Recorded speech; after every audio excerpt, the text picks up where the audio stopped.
Project notes in Asana serve as a shared overview or briefing at the project level, ideal for goals, scope, timelines, or FAQs. They appear in the Overview tab and support rich text, mentions, and attachments. Only members with edit access can modify them. Here's how. Open the project. Click the Overview tab, Default Landing Page. In the Project Brief section, top, click Add a Description or the blank area.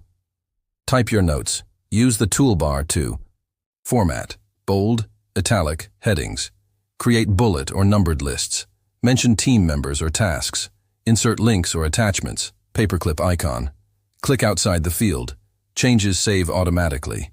Tips. Use notes for kickoff summaries, stakeholder updates, or decision logs.